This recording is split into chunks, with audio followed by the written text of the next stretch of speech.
सन 1857 की क्रांति भारतीय इतिहास में विशेष रूप से महत्वपूर्ण है।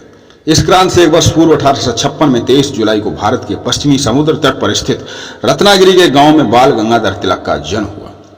तिलक के पिता गंगाधर राव पहले के स्कूल के अध्यापक थे और बाद में प्राथमिक विद्यालय के निरीक्षक बन गए।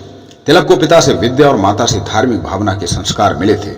जब वे पुणे के सिटी स्कूल के छात्र थे तब कक्षा में शिक्षक द्वारा दिए गए गणित के प्रश्नों का कॉपी पर न करके वह मौखिक रूप से ही हल कर देते थे। 10 वर्ष की आयु में माता की छाया उनके सिर से उठ गई और 16 वर्ष की आयु में पिता चल बसे। जो कुछ धन उनके पास था उससे छोटे भाई भतीजों को उन्होंने शिक्षा दिलाई। उन्हें अत्यंत आर्थिक संकट में दिन गुजारने पड़े, फिर भी बाधाओं को झेल कर वे आगे बढ़ते गए। तिलक का विवाह बल्लाल बाल की पुत्री तापीबाई से हुआ। 1877 में उन्होंने बीए प्रथम श्रेणी से परीक्षा पास की। 2 वर्ष बाद LLB की उपाधि प्राप्त की। तभी से तिलक ने अपना जीवन सार्वजनिक सेवा के लिए अर्पित कर दिया। तिलक एक आदर्श शिक्षक और सफल पत्रकार थे। सन 1879 में उन्होंने अपने 2 अन्य मित्रों के साथ न्यू इंग्लिश स्कूल की स्थापना की। यह स्कूल राजकीय विद्यालयों से उत्कृष्ट शिक्षा देने और राष्ट्रीय विचारों वाले सच्चे देशभक्त तैयार करने के उद्देश्य से खोला गया था। 4 वर्षों में ही छात्रों की संख्या 1009 हो गई। सन 1881 में तिलक की सामाजिक सेवा का दूसरा दौर चला। उन्होंने मराठी भाषा में केसरी समाचार पत्र का प्रकाशन किया। अंग्रेजी भाषा में मराठा पत्र भी साथ निकालने लगे। यद्यपि तिलक सन 1885 से ही सार्वजनिक कार्यों में सक्रिय भाग लेने थे तथा राजनीति में पहले सन 1889 में आए। इस वर्ष उन्होंने मुंबई में आयोजित कांग्रेस तथा मुंबई प्रदेश कांग्रेस के अधिवेशन में भाग लिया। यह संवैधानिक आंदोलन का युग था। समाज सुधारकों का दल अंग्रेजों का तीव्र विरोध नहीं कर रहा था, परंतु तिलक जनता को उत्तेजित कर खुलकर विरोध करने के पक्ष में थे। तिलक के प्रस्ताव पर दक्षिण शिक्षा समाज नामक संस्था बनाई गई। तिलक पहले राजनीतिक स्वतंत्रता चाहते थे, फिर समाज सुधार हेतु, किंतु उनके मित्र समाज सुधार को प्रथम स्थान देते थे। इसी बात को लेकर मित्रों में मतभेद हुआ और तिलक ने दक्षिण शिक्षा समाज से त्याग पत्र दे दिया। कांग्रेस के सदस्य यद्यपि मिलजुल कर काम करते थे तथापि उनमें भी मतभेद शुरू हो गए। सन 1907 में कांग्रेस का अधिवेशन सूरत में हुआ। इसमें कांग्रेस के सदस्यों में ही परस्पर फूट पड़ गई और कांग्रेस 2 दलों में बढ़ गया, उदारवादी दल और उग्रवादी दल। गोपाल कृष्ण गोखले उदारवादी दल में थे और तिलक उग्रवादी दल में। तिलक उस समय की अन्याय और अत्याचार पूर्ण व्यवस्था में शीघ्र परिवर्तन लाना चाहते थे। वे बार बार राजनीतिक स्वतंत्रता और विदेशी माल के बहिष्कार के संकल्प दोहराते थे, किंतु उदारवादी दल के सदस्य तत्कालीन नियमों में ही सुधार के पक्षपाती थे। तिलक पर अंग्रेजों द्वारा कई बार राजद्रोह का आरोप लगाया गया। इस पर राजद्रोह का पहला मुकदमा केसरी में प्रकाशित उनके लेख वीर पूजा के कारण चलाया गया, परंतु न्यायालय में निर्णय के बाद भी तिलक ने यही कहा कि मेरे लेख से राजद्रोह की कोई झलक नहीं मिलती, मैं निर्दोष हूं। न्यायालय द्वारा उन्हें 18 माह की कठोर सजा दी गई।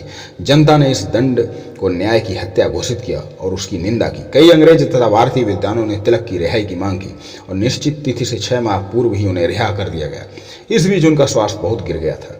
सरकार की तिलक पर कड़ी नजर थी, किंतु तिलक भी राजनीतिक स्वतंत्रता पाने के लिए कमर कस चुके थे। देश के नवयुवकों का समर्थन व सहयोग उन्हें प्राप्त था। कोलकाता में उन्होंने पहले कांग्रेस अधिवेशन के अवसर पर सार्वजनिक सभा में गीता पर उनका भाषण सुनकर छात्रों ने उन्हें मान पत्र दिया तथा उनका निर्देशन प्राप्त करना चाहा। तब से वे लोकमान्य कहे जाने लगे। सन 1908 में उन्होंने नशाबंदी आंदोलन चलाकर सरकार की आवाकारी नीति का विरोध किया। इसी प्रकार नमक पर कर का भी उन्होंने विरोध किया। गांधी जी का नमक सत्याग्रह भी इसी समय प्रारंभ हुआ। महाराष्ट्र की जनता इस समय नमक कर से बहुत असंतुष्ट थी। तिलक बड़े दूरदर्शी थे। वे जानते थे कि कांग्रेस में केवल पढ़े लिखे लोग तथा धनी वर्गों तक ही सीमित रहने से उनका उद्देश्य पूरा नहीं होगा। वे देश की स्वतंत्रता चाहते थे। यह तभी संभव था जब कांग्रेस को आम जनता के साथ जोड़ा जा सके। उन्होंने साधारण जनता की आवश्यकताओं को ध्यान में रखकर अनेक कार्यक्रम चलाए। गणपति उत्सव तथा शिवाजी उत्सव, इन 2 सामूहिक कार्यक्रमों के माध्यम से उन्होंने भारतीय जनता में आत्मविश्वास जागृत किया और उनका मनोबल बढ़ाया। वे उत्सव ही राजनीतिक चेतना के केंद्र बन गए। उन्होंने धार्मिक उत्सव का आधार लेकर राजनीति की जड़ें मजबूत की। इस प्रकार तिलक का स्वदेशी आंदोलन का सच्चा जन्मदाता कहा जा सकता है। सन 1908 में केसरी ने उनका एक लेख छपा, देश का दुर्भाग्य। इस लेख के कारण उन पर फिर राजद्रोह का आरोप लगा और 6 महीने की सजा मिली। तिलक पर लगे राजद्रोह के झूठे आरोपों को सुनकर भारत के मजदूरों ने 6 दिन की हड़ताल की। भारत के मजदूर आंदोलन के इतिहास में यह प्रथम हड़ताल थी। तिलक को बर्मा के मांडले जेल में भेज दिया गया। जेल में तिलक को एकाकी जीवन बिताना पड़ा। वहां उन्होंने गीता रहस्य नामक विश्वविख्यात पुस्तक लिखी। इस पुस्तक ने देश की राजनीति को स्वराज्य की ओर प्रेरित किया। तिलक ने जनता को बताया कि कर्म का राष्ट्रीय फल स्वराज्य है। तिलक में असीम सहिष्णुता थी। देश के लिए उन्होंने अनेक यातनाएं भोगी।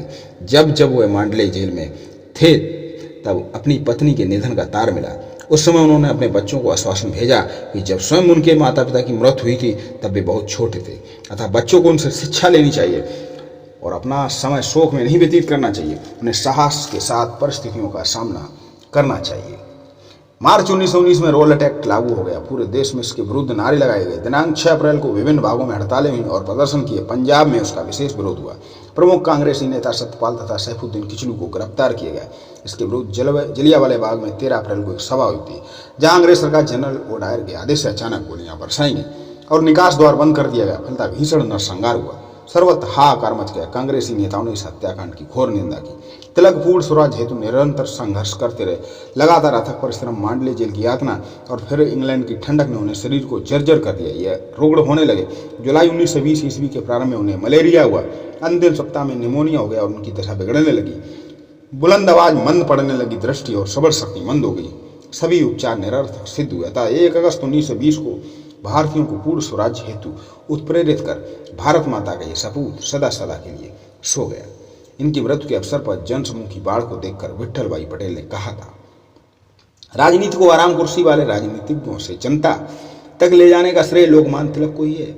उनकी उंगली राष्ट्र की नाड़ी पर थी। वह जानते थे कि स्वतंत्रता संग्राम में त्याग और कष्ट झेलने की क्षमता जनता में कितनी है।